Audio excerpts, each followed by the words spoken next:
Welcome to Dead Man Talking. Hope you guys are looking forward to Christmas. I know I am, with my brand new baby girl, just 10 months old, and my other daughter and son a lot older. I hope you guys are looking forward to good times with friends and family and lots of good food.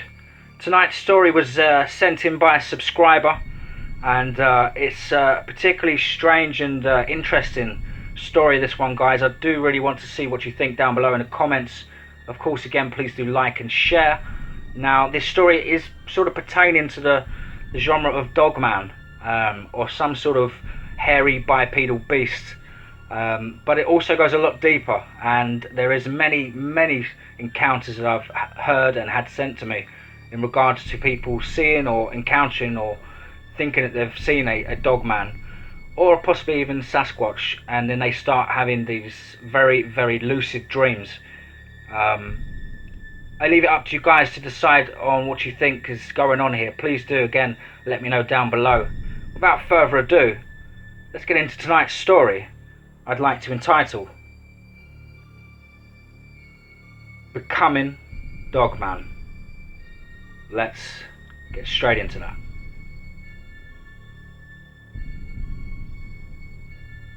I am a 68-year-old woman now. I grew up in a small town in Midwest Missouri, Native American territory, Civil War territory, James and Frank Younger territory. I have lived here all my life. It is a place of rich history. The Civil War touched us here. The Indians left their hatchets and arrowheads here. My great-grandparents and grandparents farmed here. A meteor hit that area millions of years ago and left the only round rocks with geodes in them anywhere in Missouri. Here. The place we call home belongs to the woods and all the birds and animals that lived in them. The Sacossage rivers meet at the foot of the steep cliffs, where the eagles soar and make their nests. You were free to ride horseback, run in the woods, go fishing and go hunting and swim in the creek here. The land is vast, and, if you're young, a place to have fun. When you're a child, the most worries you have is homework and school, constantly looking out the window waiting for the leaves to turn green on the trees, waiting and waiting and waiting for summer, so that once again you can be free. My great-grandmother was a sensitive, precognitive. Whether it's a genetic or an act of God, I don't know, but this gift, or call it curse, was passed on to me. It is a knowing that just happens to you. One minute you're fine, and the next, there it is. It has never been something I've wished for or ever wanted. It hits randomly, just pops into your head. You don't know where it comes from. It's just there. It's not something you call on or command, and the news you receive is not always bad, but it's not always good. In my case, it has not always been good. The memories I have running through my mind haunt me. They make me question my sanity. They make me wonder, did I just see that? Or did I just have an overly active imagination? I was about 11 or 12 years old, and my best friend lived right across the street. How lucky was I? The school we had walked to every day was only a half a block away, but this was summer, and all we could think about was swimming and playing until we dropped. It was my turn to spend the night at her house. We played in the backyard while her parents sat in lawn chairs, talking about cooking hamburgers on the grill. We played tag, caught lightning bugs, and climbed the giant willow tree in the backyard. The yard was a gradual downhill slope until you get to the fence. Beyond the fence was a very steep slope down to the railroad tracks. Beyond the railroad tracks was another very steep slope that ran to a gravel road with a small creek running through it. We were not allowed to go beyond the fence, and that was fine with us. It was just thick brush and sticker bushes, and we hated losing our ball when it flew over there. Later, in the evening, it was just about dusk, and my friend and I decided to climb the willow tree. I went up first, and my friend following close behind. She suddenly said, "Stop! Let's get down." I looked at her questioningly and said, "Why?" She said, "Let's get down now." We climbed down, and she started running towards the house. As I followed, she stopped and was talking animatedly to her dad. Her father just happened to be a conservation agent. As I joined them, I heard them talking about something in the willow tree. She told me she hadn't wanted to scare me, so she just told me to get down out the tree. I said, "Tell me what?" She said she had seen something large and black in the tree above me, and I'd been climbing right towards it. Her dad got a flashlight and went to the tree to see what was there. When he came back, he said it was gone. We speculated what it might have been. He thought it was a black panther that had heard us. Maybe smelled the food and came up from the creek, even though the conservationists said they were not in Missouri. Her parents decided it was time for all of us to go inside and go to bed. My friend had a 2-story house, and all the kids had rooms upstairs. Her sister had a room, as did her brother, and her bed was in a very large dormer just across the stairs. There were no doors to any of the rooms, or at least they kept them open. And my friend didn't even have a room. The bathroom was to the right of the stairs. As you come into the house, you go through the kitchen with the alcove for the stairs, a half bath on the left and the staircase to the right. Back then, we never locked our doors. We were in the country with only screen doors to let the summer heat out and the cooler air in. Her parents were just beyond the alcove in the bedroom with their door shut. We had made our bathroom run and just crossing past the stairwell when we looked down, and there at the bottom of the stairs was something. And it was big and black. We were kids. We were scared, and we were afraid to call for help in case it flew up the stairs. So we decided the best place for us was to spend the night on the floor in the bathroom with the door locked. I asked about my friend's brother and sister. She said that we just have to get them first.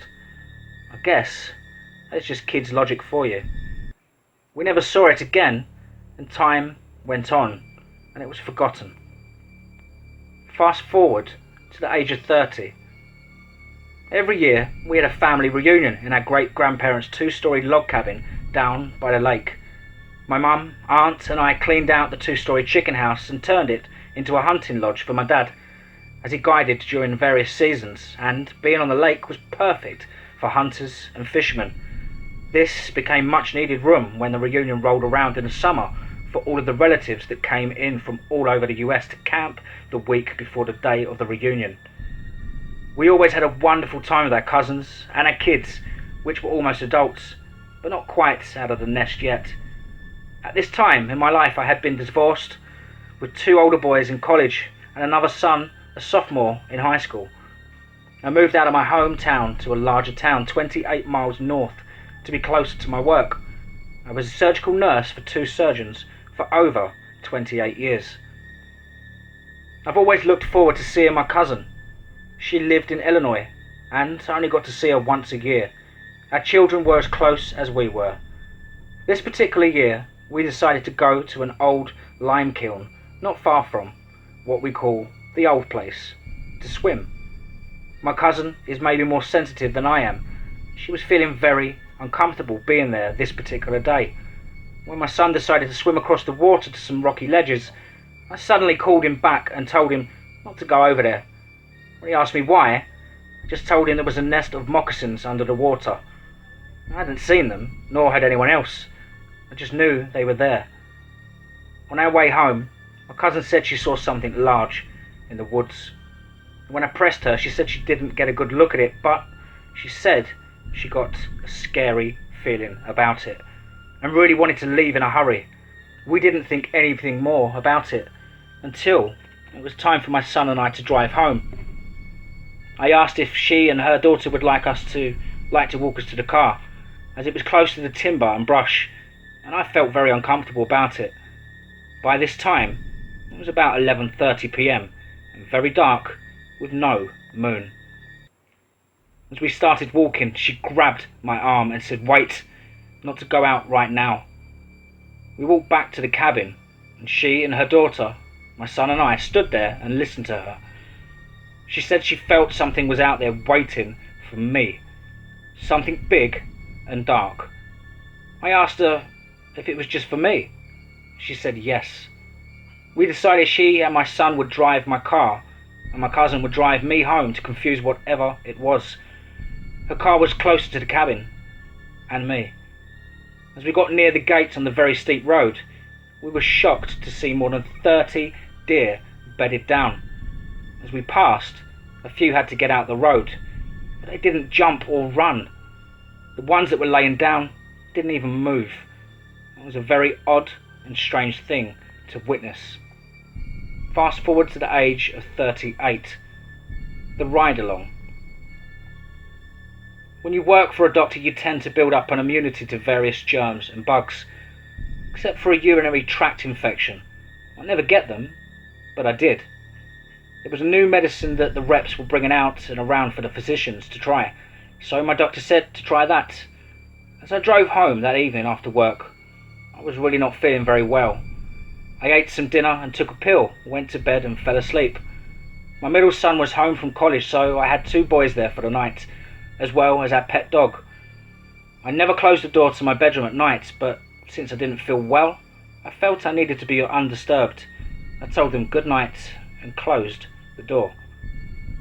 As I began to dream, it took a turn I never expected. I saw a werewolf. I saw a werewolf. I saw a werewolf. Really? But I never watch any shows like that. Suddenly, I was pulled to it, but something wasn't right. I began to feel myself slipping into this creature like a hand goes into a glove. I felt my face elongate, my hands and fingers stretched, and my arms, body and legs elongated. I was sliding into this thing. I felt what it felt, but there was no thinking, there was no instinct, just primal instinct. I felt hunger, anger, rage, but most of all, I felt the part that was still me, that is, was terror. Pure, unadulterated terror and horror. I felt him run and run. I felt his chest heave and a deep growl rumble out of him. Me, him, he, me.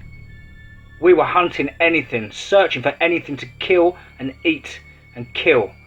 Anything he could get a hold of and tear into shreds, snarling, angry and hungry. I could not read anything else in him other than his basic primal needs. Then, the blood.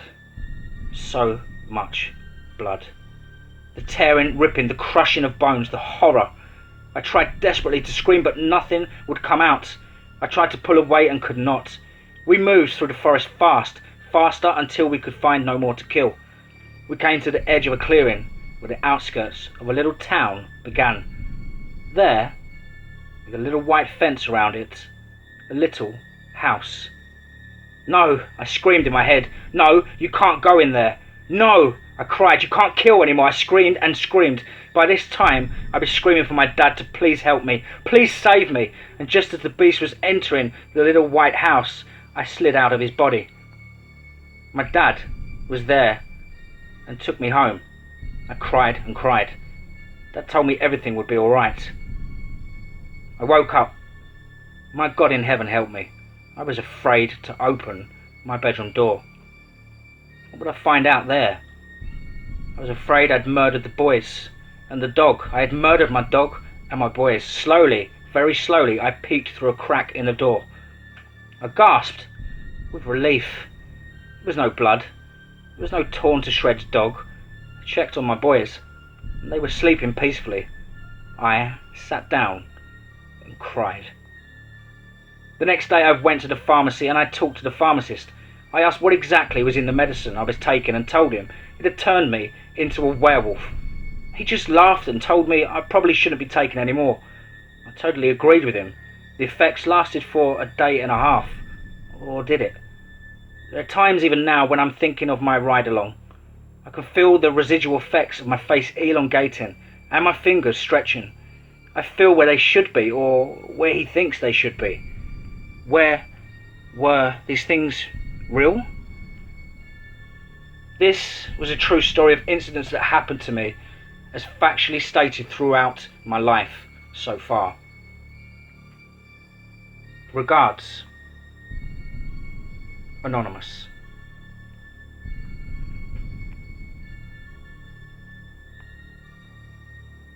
Wow, thank you so much for sending that over last night. I know you was terribly worried about reactions and getting it off your chest as quick as possible whilst you had written that out. I understand it's not easy doing that, especially when you haven't really spoken to me before, and again, I do really appreciate you being so honest and trusting. Let me know what you think down below, guys. Please do be respectful, of course. Please do like and share.